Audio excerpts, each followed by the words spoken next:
할렐루야. 내 모습 이대로 주 받아 주옵소서. 오늘 이 새벽 우리의 고백이 될 줄로 믿습니다. 이 시간 말씀을 받겠습니다. 이 복된 시간이 주시는 하나님의 말씀은 출애굽기 35장 1절에서 19절까지 말씀입니다.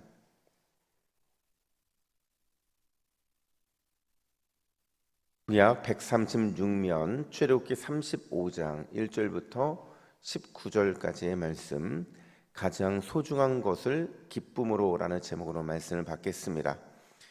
우리 1절부터 19절까지 함께 교독해 읽겠습니다. 모세가 이스라엘 자손의 온 회중을 모으고 그들에게 이르되 여호와께서 너희에게 명령하사 행하게 하신 말씀이 이러하니라. 엿새 동안은 일하고 일곱째 날은 너희를 위한 거룩한 날이니 여호와께 엄숙한 안식일이라. 누구든지 이날에 일하는 자는 죽일지니 안식일에는 너희의 모든 처소에서 불도 피우지 말지니라. 모세가 이스라엘 자손의 온 회중에게 말하여 이르되 여호와께서 명령하신 일이 이러하니라. 이르시기를 너희의 소유 중에서 너희는 여호와께 드릴 것을 택하되 마음에 원하는 자는 누구든지 그것을 가져다가 여호와께 드릴지니 곧 금과 은과 놋과 청색, 자색, 홍색 실과 가는 배실과 염소털과 붉은 물들인 순약의 가죽과 해달의 가죽과 조각목과 등이와 및 광유에 드는 향품과 분향한 향을 만드는 향품과 호마노며 에봇과 흉패에 물릴 보석이니라. 물은 너희 중 마음이 지혜로운 자는 와서 여호와께서 명령하신 것을 다 만들지니 곧 성막과 천막과 그 덮개와 그 갈고리와 그 널판과 그 띠와 그 기둥과 그 받침과 증거궤와 그 채와 속죄소와 그 가리는 휘장과 상과 그 채와 그 모든 기구와 진설병과 불 켜는 등잔대와 그 기구와 그 등잔과 등이와 분향단과 그 채와 관유와 분향할 향품과 성막문의 휘장과 번제단과 그 녹 그물과 그 채와 그 모든 기구와 물두멍과 그 받침과 뜰의 포장과 그 기둥과 그 받침과 뜰문의 휘장과 장막 말뚝과 뜰의 말뚝과 그 줄과 함께 읽습니다.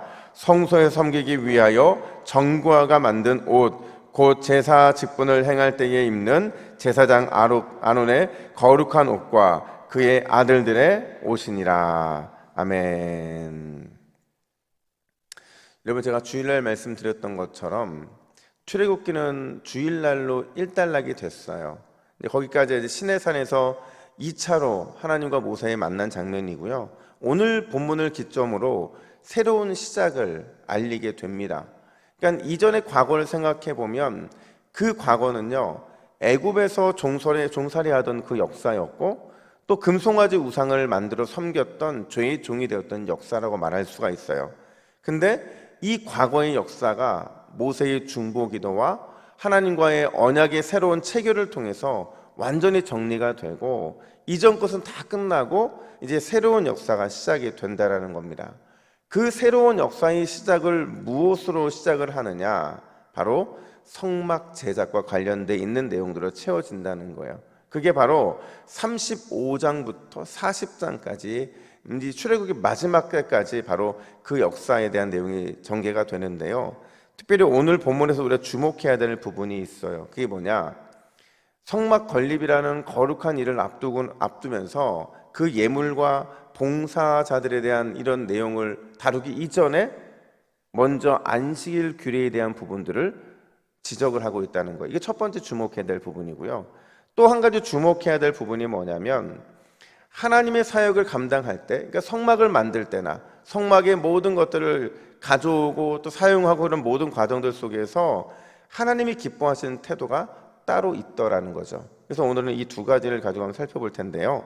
먼저 안식일 규례예요. 우리 2절 말씀을 같이 한번 읽어볼까요? 2절입니다. 시작. 엿새 동안은 일하고 일곱째 날은 너희를 위한 거룩한 날이니 여호와께 엄숙한 안식일이라. 누구든지 이날에 일하는 자는 죽일지니. 아멘. 여러분, 출애굽기에서 가장 많이 반복되는 것 중에 하나가 뭐냐면 바로 이 안식일이라고 말할 수가 있어요. 이 안식일 규례가요, 십계명을 받을 때도 한번 반복됐고, 시내산에 첫 번째 올랐을 때도 반복됐고, 또 두 번째 시내산에 올랐을 때도 반복됐고, 오늘 본문에도 반복되고, 또 절기를 말할 때에도 계속해서 안식일 규례는 반복되고 있거든요. 여러분, 이 경고도 가만히 보시면요, 오늘 3절 보니까 불도 피우지 말래요. 심지어 조금 전에 읽었던 2절에 보면 그렇게 불을 피우거나 안식일을 제대로 지키지 않으면 어떤 처벌이 임한다고 말해요? 죽는다, 이렇게 말을 하고 있거든요. 그러니까 이 안식일이 도대체 왜 이렇게, 이 안식일 규례가 얼마나 중요하기에 반복하고 또 반복하는 것일까 생각해 보면요, 여러분, 그 이유가 지금까지 다뤄놨던 이제 본문의 내용들을 좀 살펴보면 다른 본문들과의 이 위치를 보면 알 수가 있어요. 여러분, 오늘 본문을 먼저 보시면요, 오늘 본문에서 안식일 규례가 어떤 내용 바로 앞에 등장을 하느냐? 성막 건립 관련된 내용 바로 앞에 등장을 해요. 또 앞서 거슬러 올라가 보면 첫 번째 시내산에 올랐을 때도 어떤 내용 뒤에 이 안식일 관련된 게 등장을 하냐면 마찬가지로 성막 건립 관련된 내용 바로 뒤에 등장을 한다는 거죠. 마치요, 출애굽기에 보면 안식일하고 그리고 이 성막 제작하고 패키지처럼 다녀요. 과연 왜 이렇게 두 가지를 패키지처럼 다루고 있는가? 안식일을 지킨다는 게요, 가장 거룩한 하나님의 임재가 있는 성막과 동일성산에 있다는 거예요. 그만큼 안식일이 중요하다는 겁니다. 아니, 어쩌면 안식일을 지키는 것이 성막을 제작하는 것보다 훨씬 더 중요하다고 말을 할 수가 있어요. 이렇게 말하는 거라고 제가 한번 말씀을 드린 적이 있어요. 왜 안식일과 이 성막 제작이 패키지처럼 다니냐면, 성막이라는 이 거룩한 것을 제작하는 중에도 너희가 반드시 잊으면 안 되는 게 있는데, 그게 뭐냐면 안식일을 지키는 것, 그것만큼은 빼놓지 말라는 거예요. 성막을 제작하는 이 중요한 일을 하면서도 안식일을 기다리고 안식일을 통해서 하나님과 만나고 이런 시간들을 반드시 보내야 된다는 강력한 경고를 보내는 게 바로 이 안식일 규례였다라는 거예요. 그럼 왜 이렇게 안식일이 중요하느냐? 여러분, 안식일이 뭐 하는 날이에요? 하나님과 만나는 날이에요. 그냥 단순히 만나는 게 아니라 하나님이 주시는 은혜의 빛이 내게 임하면 마치 40일간 시내산에 있으면서 하나님과 교제하며 얼굴이 밝아졌던 모세의 그 얼굴처럼 우리의 영혼이 빛이 나게 되어 있고, 그 빛이 난 모습을 통해서 우리는 새로운 삶을 살아갈 수 있기 때문에 그런 거예요. 그러니까 매 주마다 그런 새로운 은혜로 나의 안에 채워지지 않으면 우리 안에는 어둠이 발생할 수밖에 없다는 거죠. 그래서 안식일이 왜 중요하냐? 너희 안에 나의 은혜의 빛을 비추어 주기 위해서, 그 빛으로 살아가게 하기 위해서 하나님이 우리에게 끊임없이 안식일 얘기를 하고 계신 거라는 거죠. 여러분, 우리는 종종 신앙생활 하는 가운데 본질적인 것과 부수적인 것을 자꾸 헷갈리는 경우들이 있어요. 여러분, 우리의 본질적인 게 뭐예요? 본질은 하나님 만나는 거거든요. 예배거든요. 우리의 본질은 하나님을 경배하는 거거든요. 우리의 삶의 본질은 하나님의 영광을 위해 사는 거거든요. 근데 이 본질이 자꾸 흔들리고요, 본질 이외의 부수적인 것에 자꾸 마음을 뺏길 때가 많이 있다는 거죠. 이 본질 이외의 모든 것들은 다 부수적인 거예요. 근데 이 부수적인 것에 우리의 삶을 자꾸 뺏기고 마니까 본질의 의미는 점점 흐려지고 이 부수적인 것들이 더 주가 되다 보니까 오히려 하나님이 받으셔야 되는 이 본질적인 것에서 하나님께 올려드리는 것이 없어지는 거고요. 그는 우리의 심령이 점점 메마를 수밖에 없는 거예요. 제가 어떤 목사님의 설교를 듣는데 목사님이 그러시더라고요. 우리가 왜 삶에 자꾸 짜증이 늘어나는가? 왜 자꾸 우리의 삶에서 분노가 늘어나는가?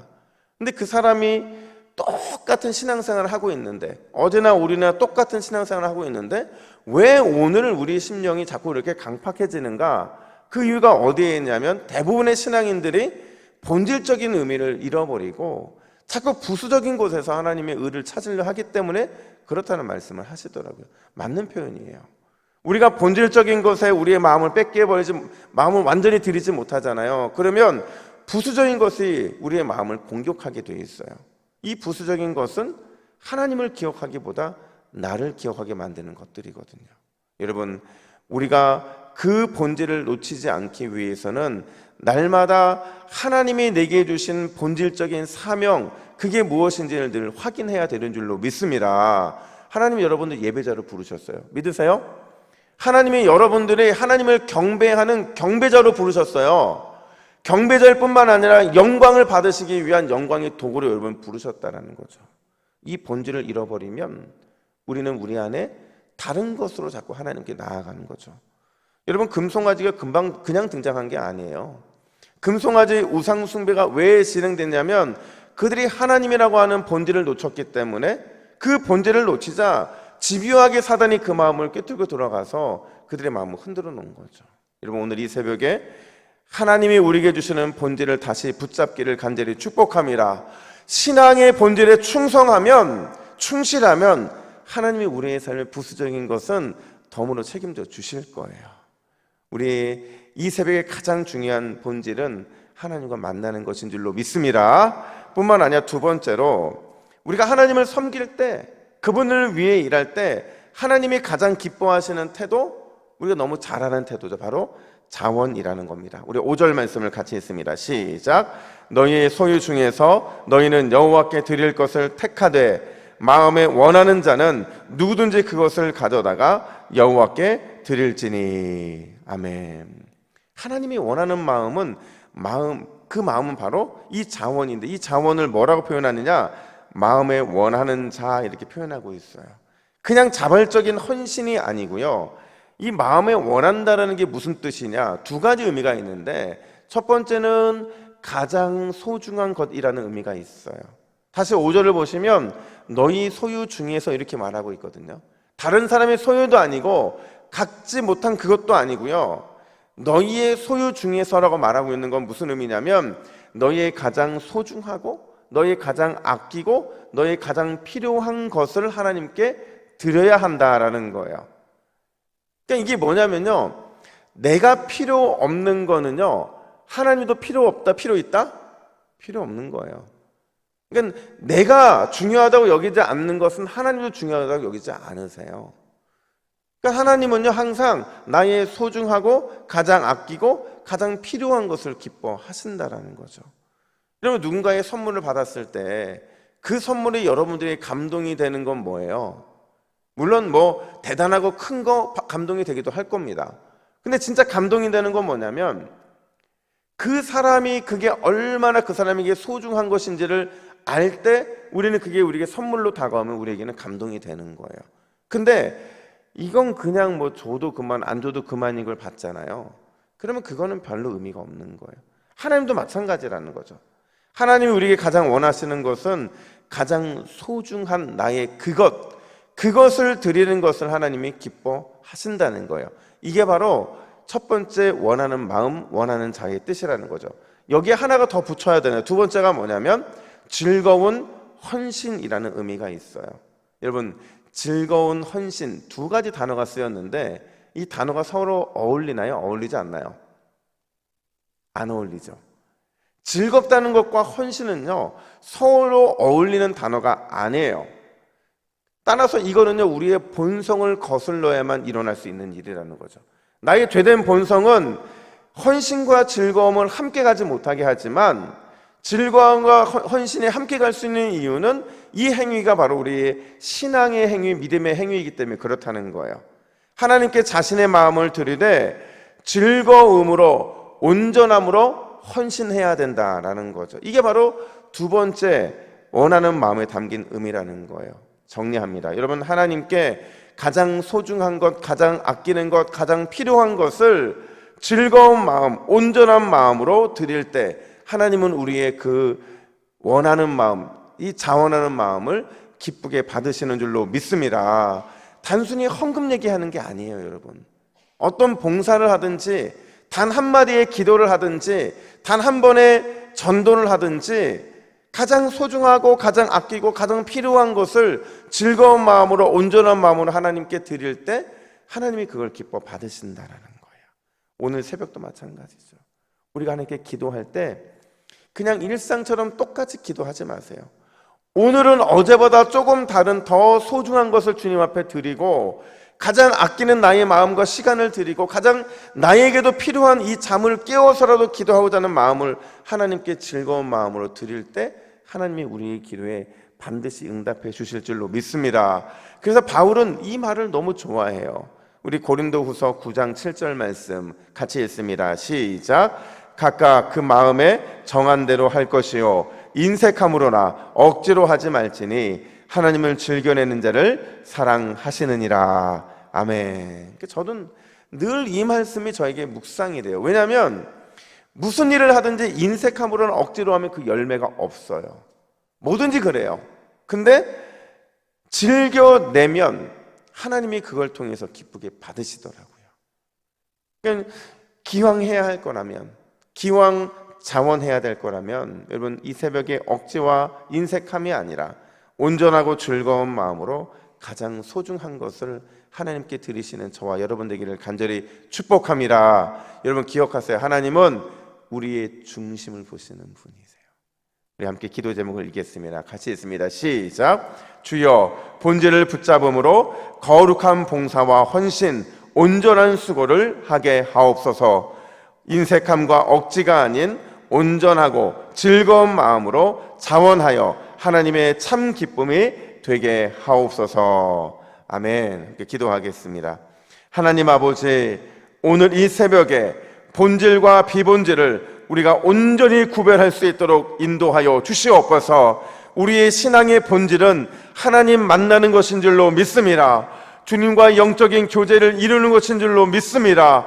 이 새벽에 주님과 만나는 본질의 은혜가 임할 수 있도록 주님 역사하여 주시고 우리가 이 본질을 붙잡을 때에 인색함과 억지가 아니라 주님이 기뻐하시는 참 자원의 마음으로 주님과 교제할 수 있도록 인도하여 주시옵소서. 감사드리며 예수님의 이름으로 기도하옵나이다. 아멘.